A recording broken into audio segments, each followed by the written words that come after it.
Bem-aventurado o homem que teme ao Senhor e que em seus mandamentos tem grande prazer.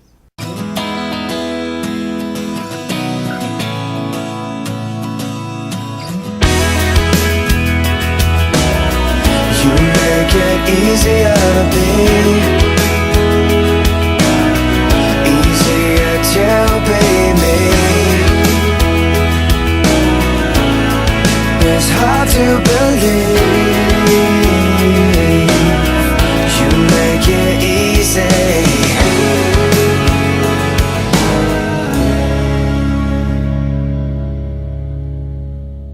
Olá! Meu desejo nessa hora é que realmente você possa estar bem, que tudo possa estar indo bem na tua casa. Se está indo bem, vai ficar melhor ainda com a palavra do Senhor. E se você tem algum problema, você pode colocar diante do Senhor, abrir todo o teu coração, porque Deus conhece o nosso coração. E Deus vem de encontro à nossa necessidade quando nós temos um desejo de servi-lo. Que você possa agora abrir o teu coração para a poderosa palavra do Senhor. Eu vou estar lendo para você lá no Evangelho de Mateus, capítulo 5, e diz assim: Jesus, pois, vendo as multidões, subiu ao monte e, tendo ele se assentado, aproximaram-se os seus discípulos. E ele se pôs a ensiná-los, dizendo: Bem-aventurados os pobres de espírito, porque deles é o reino dos céus. Bem-aventurados os que choram, porque eles serão consolados. É tão lindo ver esse discurso de Jesus, as bem-aventuranças, é algo muito lindo, é algo muito sublime, tremendo de Deus. Eu amo ler as bem-aventuranças e principalmente entendermos o que Jesus quer transferir para a nossa vida. Quando Jesus fala bem-aventurados, esse bem-aventurados eu vou substituir por prósperos. Próspero, nós buscamos muito prosperidade. Mas a prosperidade do nosso ponto de vista que nós buscamos é essa prosperidade que nós vemos de adquirir coisas, de ter as coisas, de realmente estar bem em todas as áreas da nossa vida. Isso para nós é prosperidade. Mas Jesus ele fala, olha, prósperos, os verdadeiros prósperos são os pobres de espírito, porque deles é o reino dos céus. E quando Jesus diz os pobres de espírito, que eles são bem-aventurados, ele estava referindo-se às pessoas que dependem do Senhor para todas as necessidades. Uma dependência, uma interação com o Senhor. Os pobres de espírito, eles reconhecem livremente sua dependência do Pai Celestial e confiam nele para o seu sustento diário e para todas as necessidades. Não é ficar sem trabalhar, não é ficar passivo e preguiçoso, não.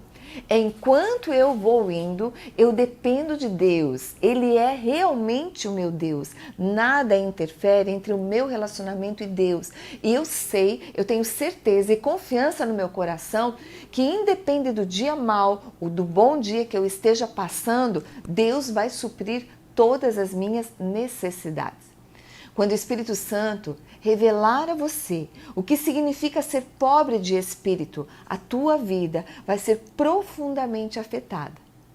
Somente quando chegamos muitas vezes ao fim e nós mesmos dependemos do Senhor é que nos tornamos pobres de espírito. Quando nós vemos a nossa limitação, quando nós vemos que nós não conseguimos, ali nós nos tornamos pobres de espírito, porque nós chegamos para Deus de todo o nosso coração, de toda a nossa alma, de todo o nosso espírito, com todo o nosso corpo, rendidos ao Senhor. É essa posição de rendição. Por algum motivo, alguma coisa dentro de nós quer fazer tudo, simplesmente tudo, independentemente de Deus. No entanto, muito frequentemente caímos de cara no chão, quando tentamos agir a partir das nossas próprias forças, das nossas próprias habilidades. E então nos conscientizamos de que não podemos fazer nada sozinhos. E aí nós confessamos. Como o profeta Zacarias, ele diz, olha, não por força, nem por violência, mas pelo meu Espírito, diz o Senhor dos Exércitos. Não é a nossa habilidade, não é a nossa força, não somos nós absolutamente. Não existe uma única coisa que possamos fazer para conquistarmos a misericórdia de Deus ou para merecermos o seu favor. Absolutamente nada. Eu sei bem do que eu estou falando em relação à minha vida. a minha limitação, quanto eu preciso de Deus. E quando nós realmente reconhecemos isso, quando nós buscamos ao Senhor nessa dependência, nessa rendição, nós nos tornamos pobres de espírito. Vemos a necessidade dessa salvação e que só vem dele e que ele é a fonte da nossa provisão. E daí nós vimos que a graça de Deus é oferecida gratuitamente e nós só temos de aceitá-la. Você pode estar passando por uma situação difícil e você achar que você não é digno de Deus. Ninguém é digno. Ninguém é digno dessa salvação. É pelo sangue de Jesus é que nós nos tornamos justos. E esse justo, quando nós significa justificados, é um termo jurídico que nos torna diante do Senhor inculpável de todo o nosso pecado do passado. É isso. Então, quando nós reconhecemos isso, nós nos tornamos pobres de espírito, realmente reconhecendo que nós precisamos dele.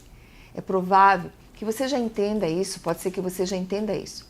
Mas quando assimila esta verdade de fato, lá no fundo do seu coração, do teu ser, que em nós, que em você, que em mim, na nossa carne, não habita bem algum, e que você não tem nada para oferecer a Deus, você começa a conhecer a prosperidade que vem do ser pobre de espírito. Então o reino dos céus é verdadeiramente seu. Isso é maravilhoso. Jesus fala isso. E ele fala uma verdade que nos liberta. Por isso nós precisamos entender à luz do Espírito Santo que ser pobre de espírito realmente é ter o reino à sua disposição. É ter tudo aquilo que um dia Jesus conquistou para nós à nossa disposição.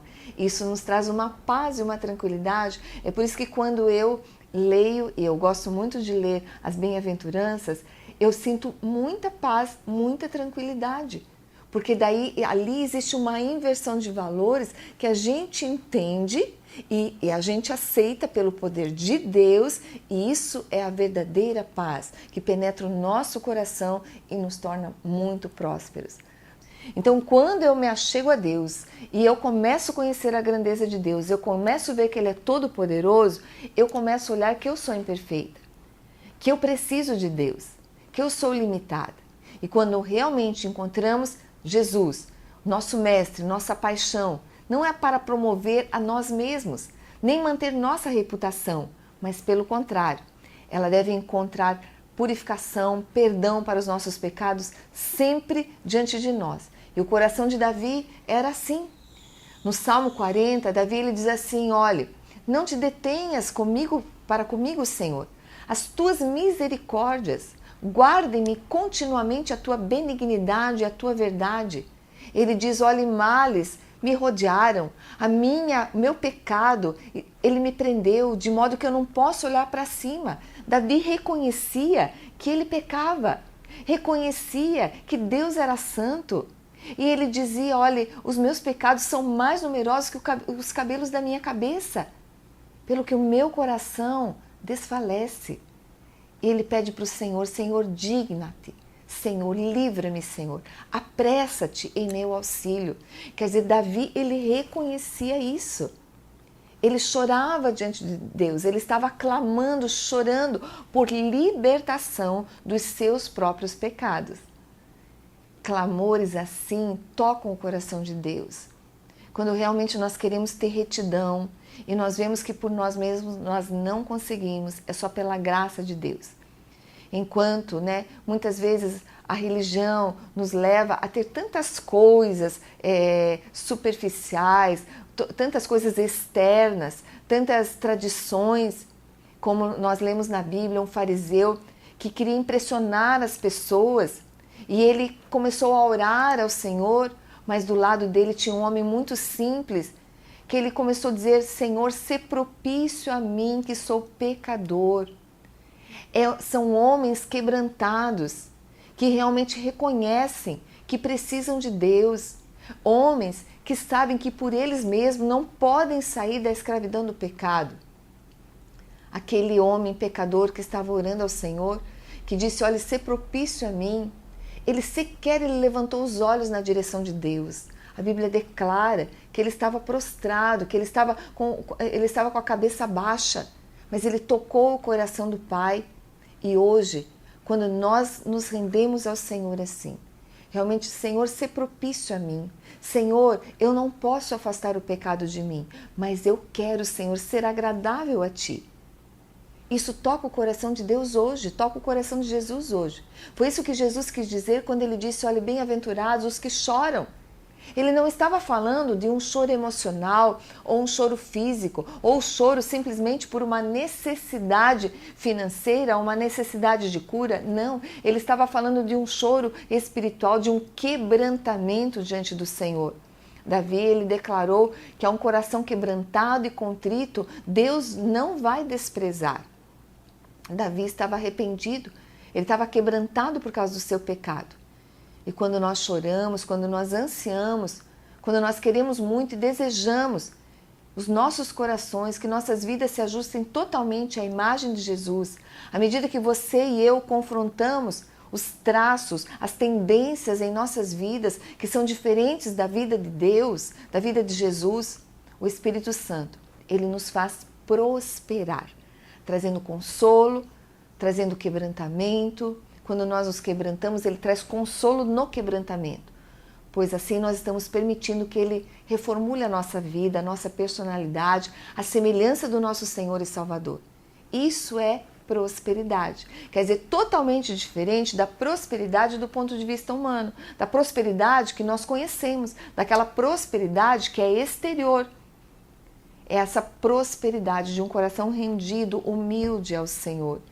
E quando nós pecamos, quando ferimos outras pessoas e a nós mesmos, quando trazemos vergonha ao Deus que nos ama, nenhuma quantia em dinheiro pode mudar o fato ou fazer as coisas pararem, voltarem atrás. Não, somente o perdão, somente o sacrifício de Jesus, somente a misericórdia do Senhor, somente a graça de Deus. E não importa o quanto nós perdoemos ou quanto outras pessoas nos digam que o que fazemos é aceitável ou justificável. O que precisamos e que somente Deus pode dar é a certeza do seu perdão. Quando pedimos a Ele esse perdão e nos apresentamos com o espírito quebrantado. Davi, no Salmo 32, ele exalta ao Senhor com muita alegria, porque Davi ele tinha pecado e ele foi quebrantado ao Senhor. E ele diz assim, olhe, bem-aventurado o homem cuja transgressão é perdoada, em cujo espírito não há engano, a quem tu não imputas maldade. E ele diz que enquanto ele se calou, enquanto ele não se rendeu ao Senhor, os ossos dele doíam todo dia por causa do pecado, porque de dia e de noite ele sentia a mão do Senhor pesando sobre ele, ele se sentiu num deserto. Mas a partir do momento que ele diz que ele confessou o seu pecado e a sua maldade ele não encobriu, ele dizia no coração dele, olha, eu vou confessar ao Senhor as minhas transgressões. E ele diz, olha, Deus, tu perdoaste a maldade do meu pecado. E ele diz, olha, todo aquele que é santo orará a ti a tempo de te poder achar. E ele fala que até no transbordar de muitas águas, estas não chegarão a ele, porque em Deus era o lugar onde ele se escondia. E ele diz que Deus preservava ele da angústia e que Deus o cingia de alegres cânticos de livramento. Essa era a sensação de Davi. Essa é a grandeza de um Deus misericordioso que nos ama, que está pronto a nos receber de volta. Mas nós temos que chorar. Esse chorar significa realmente estar arrependido do pecado.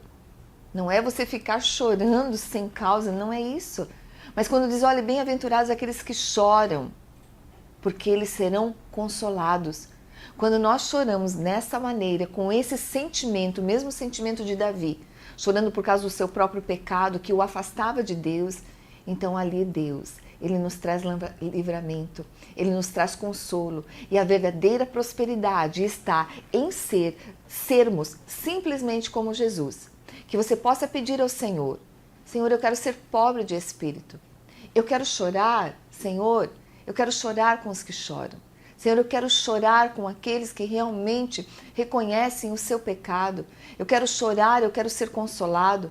Jesus já está aí para te consolar. Talvez você tenha cometido algum pecado e você está sofrendo, você não consegue dormir de noite porque o pecado traz peso, traz culpa. Talvez você esteja com algumas coisas escondidas no teu interior. Talvez você tenha orgulho, talvez você tenha um coração soberbo, orgulhoso. Então seja simples, realmente seja pobre de espírito e chore diante do Senhor. Realmente tenha essa humildade de reconhecer que você precisa de Deus, mas para estar em Deus, você precisa confessar o teu pecado ao Senhor com o coração quebrantado, para que você seja consolado. E nessa hora eu vou fazer uma oração por você, que você possa pedir ao Senhor. Senhor, eu quero ser pobre de espírito e eu quero ser como esses que choram, Senhor, precisando de Ti. Amém? Senhor, obrigada pela Tua palavra que é tão poderosa, Senhor. E nessa hora, Deus, eu quero orar para que o Teu Espírito esteja fazendo a obra, Senhor. Para que essas pessoas, Deus, que estão fazendo essa oração e desejando esse consolo, desejando realmente serem fartos, Senhor, pela Tua presença, Senhor, que realmente elas desejem, Senhor, ser consoladas. Vem, Senhor, com essa prosperidade sobre esta alma, sobre este coração, sobre este corpo, sobre este lar, Deus. Eu oro abençoando, Senhor, cura as enfermidades, Senhor, restaura a alma, Senhor, liberta, Senhor, para que o nome de Jesus seja feito grande, Senhor, nessas vidas, Senhor, nesses lares e nessa cidade. Eu oro, Senhor, te agradecendo, porque Tu és um Deus maravilhoso. Dependemos de Ti, precisamos de Ti, confessamos isso agora, em nome de Jesus. Amém. No programa de hoje, nós falamos sobre a verdadeira prosperidade, aquela que Jesus falou nas bem-aventuranças. Venha saber mais sobre essa prosperidade de Deus que nos traz vida abundante, participando nas nossas celebrações, seguindo-nos também através das redes sociais. Vai estar passando na tua tela os nossos endereços. Que Deus te abençoe e até o próximo programa, se Deus quiser.